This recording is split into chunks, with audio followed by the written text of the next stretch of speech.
میرا خیال ہے کہ ایسا نہیں کرنا چاہیے تھا، قانونی طور پہ اس کا نقصان ہوگا۔ عمران خان صاحب جب اپنا یہ ڈیفنس لے چکے تھے کہ میں اپنے دفاع میں شہادت ریکارڈ کرواؤں گا، تو ان کو شہادت ریکارڈ کروانی چاہیے تھی، اس کا عمران خان صاحب کو فائدہ ہوتا۔ لیکن یہ بات عمران خان صاحب کے خلاف جاتی ہے کہ انہوں نے اب یہ بیان دے دیا کہ میں اپنے دفاع میں صفائی کی شہادت ریکارڈ نہیں کروانا چاہتا۔ میں سمجھتا ہوں کہ یہ ایک قانونی غلطی ہے جس میں عمران خان صاحب کا کوئی قصور نہیں ہے، یہ خاص طور پر وکلا کی غلطی ہے۔ اچھا، یہاں مجھے ایک اور بات کی سمجھ نہیں آتی کہ تحریک انصاف کے پاس بڑے بڑے وکلا ہیں، بڑے بڑے نام ہیں، لیکن اکثر وہ بڑی بڑی غلطیاں کر جاتے ہیں۔ عمران خان صاحب کے اوپر جب قاتلانہ حملہ ہوا اس وقت بھی چلیں ایف آئی آر کا اندراج نہیں ہوا یا نہیں ہونا تھا، لیکن درخواست بالکل ابسرڈ تھی، فضول قسم کی درخواست تھی۔ کم از کم آپ کو اپنا موقف تو درست لینا چاہیے، بات کو ایک طریقے کے ساتھ، سلیقے کے ساتھ، تمیز کے ساتھ، قانون کے مطابق ترتیب دینا چاہیے اور پھر قانونی جو بھی رستہ ہے وہ اختیار کرنا چاہیے۔ ابھی میں آؤں گا تحریک انصاف کے جو لوگ شہداء کلیم کرتے ہیں کہ ان کے لوگ شہید ہوئے یا جو لوگ ان کے زخمی ہوئے یا لاپتہ ہوئے، اس کے حوالے سے بھی پاکستان تحریک انصاف کے وکلا نے کافی بڑی بڑی غلطیاں کی ہیں اور اس کا ان کو کیا کیا نقصان کا سامنا کرنا پڑے گا وہ بھی ڈسکس کریں گے۔ لیکن چلیں، پاکستان تحریک انصاف کے پاس نام تو بڑے بڑے ہیں وکلا کے، لیکن اب میرے وکیل بھائی ہیں، میں ان کے بارے میں کوئی ایسی بات نہیں کروں گا، لیکن وہ بڑی بڑی قانونی غلطیاں کرتے ہیں جو ان کو نہیں کرنی چاہیے۔ اچھا، اب بات کریں گے تحریک انصاف اور حکومت کے درمیان مذاکرات۔ آپ کو پتا ہے کہ عمران خان صاحب نے بڑے دو ٹوک انداز میں پہلے ایک فائنل کال دی تھی 24 نومبر کے حوالے سے، چلیں وہ بری طرح سے ناکام ہو گئی۔ میں نے کہا تھا کہ وہ ناکام ہو جائے گی، احتجاج ان کا کسی بھی کارآمد نہیں آئے گا اور جو بھی ان کی ڈیمانڈز ہیں ان میں سے کوئی ایک بھی پوری نہیں ہوگی۔ اب عمران خان صاحب نے ایک نیا کارڈ، ایک نیا پتہ یہ کھیلا ہے کہ 9 مئی کے واقعات کو لے کر ہمارے تحریک انصاف کے لوگوں کو جو گرفتار کیا گیا ہے ان کو رہا کر دیا جائے۔ تو پہلی بات تو یہ ہے کہ انہیں رہا نہیں کیا جائے گا۔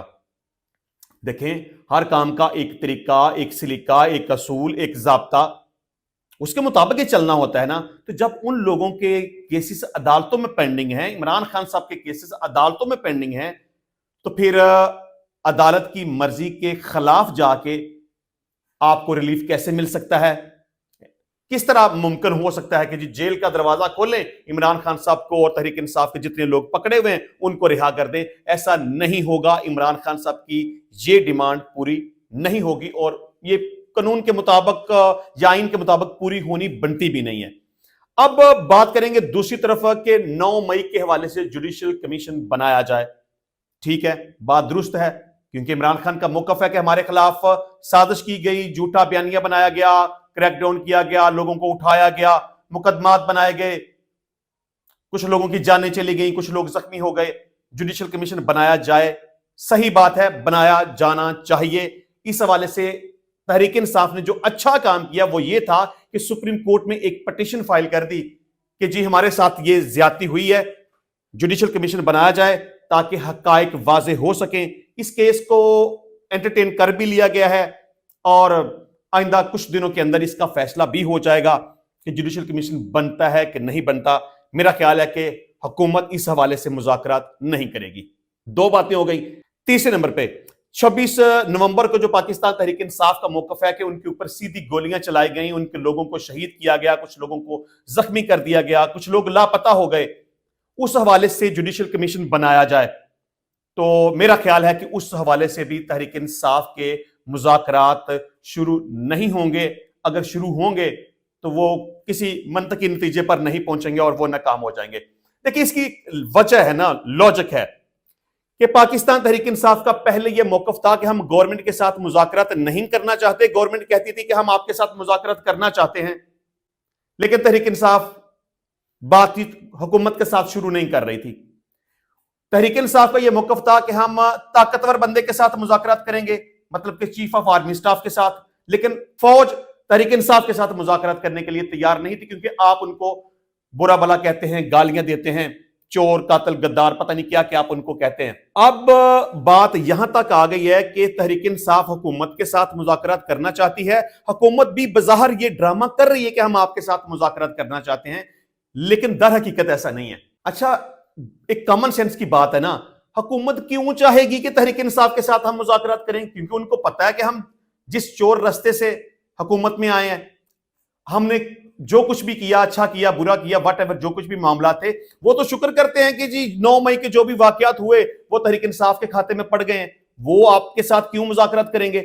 26 نومبر کے حوالے سے تحریک انصاف کا موقف ہے کہ ہمارے اوپر گولیاں چلائی گئیں، تو حکومت کیوں مذاکرات کرے گی؟ کیوں چاہے گی کہ اس کے اوپر جوڈیشل کمیشن بنایا جائے؟ کیوں اس بات کا جواب دے گی کہ گولی چلی کہ نہیں چلی، واٹ ایور؟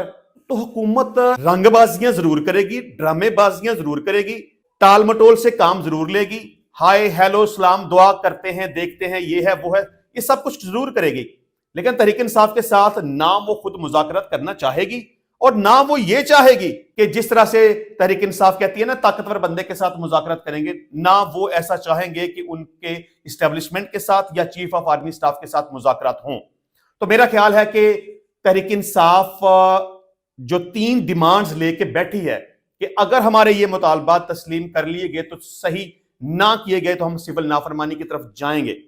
تو پہلی بات تو یہ ہے کہ تحریک انصاف کے یہ مطالبات تسلیم نہیں کیے جائیں گے، بلکہ ان کو جس طرح سے 9 مئی کے واقعات کو لے کے سپریم کورٹ میں پٹیشن فائل کی گئی تھی جوڈیشل کمیشن بنانے کے حوالے سے، 26 نومبر کے حوالے سے بھی سپریم کورٹ میں پٹیشن فائل کرنی چاہیے تھی، جو کہ انہوں نے نہیں کی۔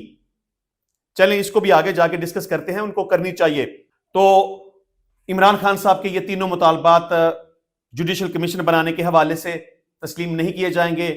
9 نومبر کو جو لوگوں کو گرفتار کیا گیا ان کی رہائی کے حوالے سے ان کی رہائی نہیں ہوگی اور اس حوالے سے مذاکرات بھی نہیں ہوں گے۔ ملاقاتیں ہوتی رہیں گی، بات چیت ہوتی رہے گی، لیکن پراپر جس کو کہتے ہیں نا کہ جی سیریس طریقے سے بیٹھ کے بات چیت کو آگے بڑھانا، مذاکرات کرنا، اس کا کوئی نہ کوئی رستہ نکالنا۔ اچھا 1-2 دن پہلے مجھے بھی ایسے لگا تھا کہ شاید حکومت تھوڑی سی سنجیدہ ہے اس حوالے سے اور ان کے درمیان معاملات شروع ہو گئے ہیں، ہو سکتا ہے کہ اس کا کوئی نہ کوئی پازیٹیو حل نکل آئے، لیکن اب صورتحال کو دیکھ کے ایسا نہیں لگتا کہ حکومت تک کچھ سنجیدہ ہے یا وہ بات چیت کرنا چاہتی ہے، کیونکہ میرا خیال ہے کہ بات چیت کرنا یا کسی نتیجے پر پہنچنا یہ حکومت کے خلاف بات جاتی ہے، اور حکومت یہ بھی نہیں چاہے گی کہ فوج کے ساتھ، اسٹیبلشمنٹ کے ساتھ مذاکرات ہوں، کیونکہ یہ بات بھی حکومت کے خلاف جائے گی۔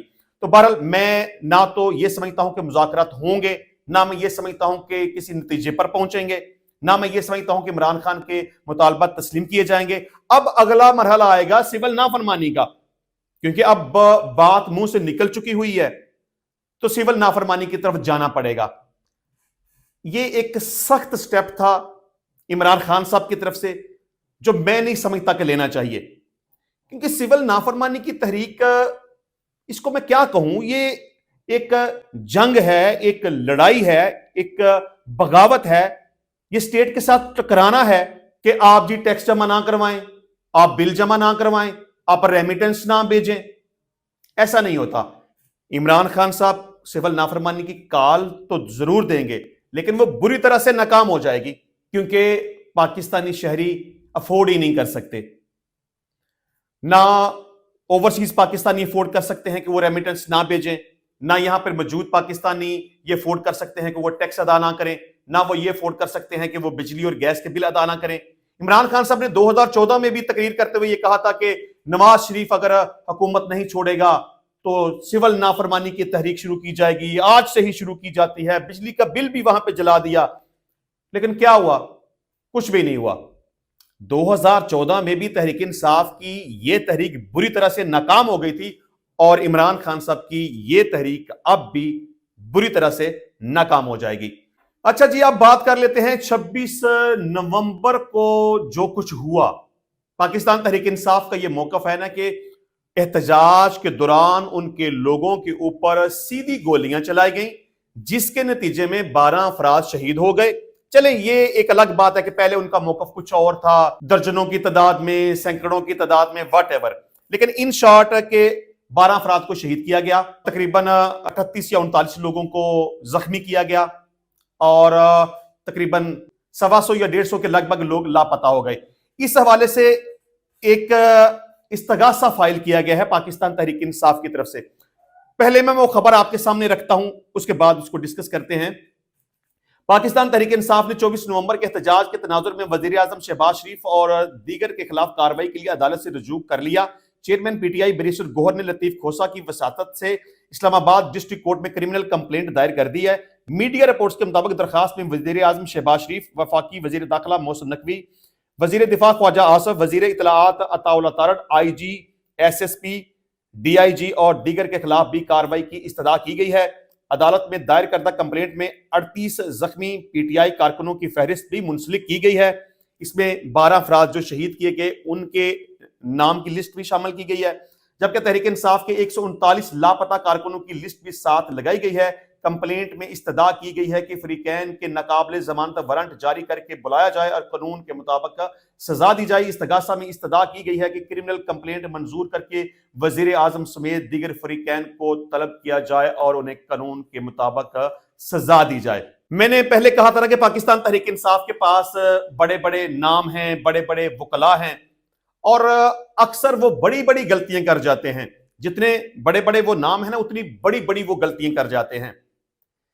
دیکھیں، آپ نے ایک پرائیویٹ کمپلینٹ فائل کی ہے، آپ نے عدالت کے اندر استغاثہ دائر کیا ہے کہ ہمارے اتنے لوگوں کو شہید کر دیا گیا، اتنے لوگوں کو زخمی کر دیا گیا، اتنے لوگ لاپتہ ہو گئے، یہ فلاں فلاں ملزمان ہیں، ان کو طلب کیا جائے اور ان کے خلاف کارروائی کرتے ہوئے ان کو سزا دی جائے۔ کیسے ہوگا؟ کس طرح سے یہ ممکن ہو سکتا ہے؟ آپ کے پاس کسی قسم کا کوئی گواہ موجود نہیں ہے۔ آپ کیسے یہ بات ثابت کر سکتے ہیں کہ جن لوگوں کی لسٹ آپ دے رہے ہیں کہ ان لوگوں کو شہید کیا گیا، وہ لوگ واقعی ڈی چوک میں احتجاج کرنے کے لیے موجود تھے اور اسٹیٹ کی طرف سے سیدھی گولیاں ان کے اوپر چلائی گئیں، جس کے نتیجے میں وہ لوگ شہید ہو گئے؟ آپ ثابت نہیں کر پائیں گے۔ آپ یہ کیسے ثابت کر پائیں گے کہ جی اتنے لوگوں کی ہم نے لسٹ دی ہے، ان کو گولیاں لگی ڈی چوک میں؟ کیسے ثابت کریں گے کہ یہ زخمی جن کی لسٹ آپ دے رہے ہیں وہ اس دن ڈی چوک میں موجود تھے، گولیاں چلائی گئیں جس کے نتیجے میں یہ زخمی ہو گئے؟ آپ نہیں ثابت کر پائیں گے۔ آپ کیسے ثابت کر پائیں گے؟ آپ کے پاس کوئی گواہ، کوئی ثبوت موجود نہیں ہے اس حوالے سے کہ یہ ہمارے لاپتہ لوگ ہیں جن کی لسٹ ہم دے رہے ہیں، یہ اس دن ڈی چوک میں موجود تھے، گولیاں چلائی گئیں اور یہ لوگ لاپتہ ہو گئے۔ پہلی بات، اگر لوگ لاپتہ ہوئے تو لاپتہ کے حوالے سے آپ استغاثہ کیسے دائر کر سکتے ہیں؟ اس کی صرف رپورٹ ہوتی ہے۔ آپ کو یہ موقف لینا چاہیے تھا کہ اسٹیٹ کی طرف سے ان لوگوں کو اغوا کر لیا گیا ہے۔ بڑی غلطی آپ نے کر دی۔ آپ نے کہا کہ ان لوگوں کو زخمی کیا گیا۔ آپ اس کو کیسے ثابت کریں گے جبکہ آپ کے پاس کوئی گواہ موجود نہیں ہے، جبکہ آپ کے پاس کوئی میڈیکل موجود نہیں ہے، کوئی سپورٹنگ ڈاکومنٹ آپ کے پاس موجود نہیں ہے؟ آپ اس بات کو کیسے ثابت کریں گے کہ ان لوگوں کو شہید کیا گیا جبکہ آپ کے پاس کوئی وٹنس موجود نہیں ہے، کوئی ایویڈنس موجود نہیں ہے، کوئی آڈیو ویڈیو ریکارڈنگ آپ کے پاس موجود نہیں ہے، آپ کے پاس کوئی پوسٹ مارٹم رپورٹ موجود نہیں ہے؟ تو آپ کیسے ثابت کر پائیں گے؟ وہ ایک کہتے ہیں نا کہ دیر آئے درست آئے، لیکن میں کہتا ہوں آپ دیر بھی آئے اور آپ درست بھی نہیں آئے۔ وہ بڑی دیر کر دی مہرباں آتے آتے، لیکن کیا کیا آپ نے؟ پہلی بات تو یہ ہے کہ آپ نے استغاثہ ہی دائر اگر کرنا تھا تو استغاثہ دائر کرنے میں آپ نے بہت دیر کر دی، اور استغاثہ بھی دائر کیا تو بے شمار کمیوں کے ساتھ، خامیوں کے ساتھ، بے شمار قانونی غلطیوں کے ساتھ۔ آپ کا استغاثہ کسی بھی صورت میں ایڈمٹ نہیں ہوگا کیونکہ آپ نے استغاثہ غلط طور پر دائر کیا ہے۔ آپ اس کو ثابت ہی نہیں کر پائیں گے۔ آپ کو کیا کرنا چاہیے تھا؟ جب آپ کے ساتھ یہ انسیڈنٹ ہوا تو سوشل میڈیا کے اوپر آ کے تو آپ بڑی بڑی باتیں کر رہے تھے، گولیاں چلا دی گئیں، بندے مار دیے گئے، زخمی کر دیا گیا، اٹھا لیا گیا، یہ کر دیا، وہ کر دیا۔ تو اس وقت آپ کو جو قانونی رستہ اختیار کرنا چاہیے تھا وہ آپ نے کیوں نہیں کیا؟ جو زخمی تھے ان کو سامنے کیوں نہیں لے کے آئے؟ ان کی رپورٹس کو پبلک کیوں نہیں کیا؟ جو شہید ہو گئے ان کے وارثان کو سامنے کیوں نہیں لے کے آئے؟ ان کے پوسٹ مارٹم رپورٹس اگر آپ کے پاس تھیں تو ان کو کیوں نہیں پبلک کیا؟ جو لوگ گم شدہ ہو گئے اس کے بارے میں آپ نے رپورٹ کیوں نہیں دی؟ کیوں نہیں بتایا؟ آپ کو اس وقت ہی ایک قانونی رستہ اختیار کرنا چاہیے تھا، بجائے اس کے کہ آپ تقریریں کرتے کہ اتنے لوگ مر گئے، اتنے لوگ زخمی ہو گئے، اتنے لوگ لاپتہ ہو گئے۔ آپ کو اندراج مقدمہ کے لیے متعلقہ پولیس اسٹیشن میں اپلیکیشن جمع کروانی چاہیے تھی۔ آپ کی درخواست کے اوپر اگر کارروائی نہ ہوتی یا آپ کی اپلیکیشن کو انٹرٹین نہ کیا جاتا تو تب آپ کے پاس فورم تھا کہ آپ اپنے متعلقہ جسٹس آف پیس کے پاس جاتے، وہاں پہ اندراج مقدمہ کی پٹیشن فائل کرتے۔ اگر وہاں پر بھی آپ کی نہ سنوائی ہوتی تو آپ کے پاس فورم تھا کہ آپ ہائی کورٹ میں جاتے، وہاں پہ کہتے کہ ہمارے ساتھ یہ غلط ہوا، یہ ظلم اور ناانصافی ہوئی، ہماری ایف آئی آر کا اندراج کیا جائے. لیکن آپ پولیس اسٹیشن بھی نہیں گئے، آپ جسٹس آف پیس کے پاس بھی نہیں گئے، آپ ہائی کورٹ کے پاس بھی نہیں گئے، جو کہ آپ کو کرنا چاہیے تھا. یہ آپ نے بہت بڑی قانونی غلطی کی ہے جو کہ آپ نے ایسا نہیں کیا. آپ ایک استغاثہ آپ لے کے چلے گئے ہیں مجھے اسٹیٹ کی عدالت میں. آپ کے پاس وٹنس نہیں ہوگا، آپ کے پاس میڈیکل نہیں ہوگا، آپ کے پاس پوسٹ مارٹم نہیں ہوگا، آپ کسی کو اسپیسیفک نومینیٹ نہیں کر پائیں گے، کسی کو اسپیسیفک آپ کوئی الزام نہیں دے پائیں گے، کوئی آپ کے پاس کوئی کراپریٹو پیس آف ایویڈنس نہیں ہوگا. تو مجھے اسٹیٹ صاحب تو آپ کے پاس سے سوال پوچھیں گے نا کہ جناب میں نے اس استغاثے کو کیسے ایڈمٹ کرنا ہے؟ آپ نے جو قانونی رستہ بنتا تھا آپ نے تو وہ اختیار نہیں کیا، تو میں اس کو کیسے ایڈمٹ کروں؟ استغاثہ ایڈمٹ نہیں ہوگا، ملزمان کو طلب نہیں کیا جائے گا. استغاثے میں بے شمار قانونی غلطیاں اور خامیاں موجود ہیں. جو قانونی رستہ اختیار کیا جانا چاہیے تھا وہ نہیں کیا گیا. تھانے والا، جسٹس آف پیس والا، ہائی کورٹ والا اور جوڈیشل کمیشن کے حوالے سے جو سپریم کورٹ میں پٹیشن فائل کی جانی چاہیے تھی وہ آپ نے نہیں کی. دیکھیں آپ کا یہ موقف ہے، ٹھیک ہے، اس میں سچائی ہو سکتی ہے. حکومت اس کو تسلیم نہیں کرتی، انکار کرتی ہے، حکومت غلط ہو سکتی ہے، لیکن اس کا جو پراپر طریقہ کار تھا وہ اختیار کیا جانا چاہیے تھا جو کہ نہیں کیا گیا. میں سمجھتا ہوں کہ اب بھی پاکستان تحریک انصاف کو سپریم کورٹ آف پاکستان میں پٹیشن فائل کرنی چاہیے کہ 26 نومبر کو ہمارے اوپر گولیاں چلائی گئیں، ہمارے لوگ لاپتہ ہو گئے، ان کو اٹھایا گیا، ان کو زخمی کیا گیا، ان کو مار ڈالا گیا. اس حوالے سے جوڈیشل کمیشن بنایا جائے. ماں سوائے یہ کہ آپ یہ کہہ دیں، آپ تھریٹ کال دے دیں کہ جی جوڈیشل کمیشن بنا دیں ورنہ سول نافرمانی کی طرف جائیں گے. ایسے نہیں، کورٹ میں جائیں، باقاعدہ طور پر ایک پٹیشن فائل کریں. جس طرح سے 9 مئی کے واقعات کے حوالے سے آپ نے جوڈیشل کمیشن بنانے کے لیے پٹیشن فائل کی، جیسے کہ آپ نے 8 فروری کے حوالے سے جوڈیشل کمیشن بنانے کے حوالے سے پٹیشن فائل کی، اسی طرح آپ کو سول نافرمانی کی طرف نہیں جانا چاہیے، تھریٹ کال نہیں دینی چاہیے. سپریم کورٹ میں جوڈیشل کمیشن بنانے کے حوالے سے پٹیشن فائل کرنی چاہیے اور جوڈیشل کمیشن اس کے اوپر بننا چاہیے. تحریک انصاف بے شک جتنی مرضی غلطیاں کر رہی ہے، لیکن اس کے باوجود بھی میں یہ سمجھتا ہوں کہ ان کو سپریم کورٹ میں جوڈیشل کمیشن کے لیے جانا چاہیے اور جوڈیشل کمیشن بننا چاہیے. اس کی باقاعدہ طور پہ انویسٹیگیشن ہونی چاہیے، پراپر طریقے سے یہ میٹر انکوائر ہونا چاہیے، ذمہ داران کا تعین ہونا چاہیے. گولی چلی نہیں چلی، کس نے چلائی، کس پر چلائی، زخمی ہوا نہیں ہوا، کوئی بندہ مرا نہیں مرا، گواہ ہوا نہیں ہوا، کوئی لاپتہ ہوا نہیں ہوا، یہ سب باتیں کلیئر صرف اور صرف جوڈیشل کمیشن میں ہو سکتی ہیں. استغاثہ ایڈمٹ نہیں ہوگا. میں سمجھتا ہوں کہ پاکستان تحریک انصاف کو جو پراپر ایک قانونی فورم ہے وہ اختیار کرنا چاہیے. یہ جس طرح سے وہ اس کیس کو لے کے چل رہے ہیں نا، اس طرح سے تحریک انصاف کو کوئی فائدہ نہیں ہوگا. اچھا جی، اس کے علاوہ ڈی چوک میں احتجاج کے حوالے سے درجنوں صحافیوں اور ویلاگرز کے خلاف ریاست مخالف جھوٹا بیانیہ بنانے کے حوالے سے مقدمہ درج کر لیا گیا ہے. ڈان نیوز کے مطابق پیکا ایکٹ کے تحت درج کیے گئے مقدمات میں نامزد ملزمان پر ریاستی اداروں کے خلاف جھوٹا بیانیہ بنا کر پھیلانے اور لوگوں کو اکسانے کے الزامات عائد کیے گئے ہیں. F I A cyber crime wing کی جانب سے درج کیے گئے مقدمات میں صحافی ہرمیت سنگھ، احمد نورانی، عبد القادر، حسنین رفیق، سلمان درانی، عمران کھٹانہ، مریم شفقت ملک اور رضوان احمد خان کو نامزد کیا گیا ہے. مقدمے میں کہا گیا ہے کہ صحافی ہرمیت سنگھ نے اپنے ٹویٹر پروفائل کے ذریعے پاکستان کے ریاستی اداروں کے خلاف بدنیتی پر مبنی بیانی کو فروغ دیا، جس میں 24 سے 27 نومبر 2024 کے واقعات بھی شامل ہیں.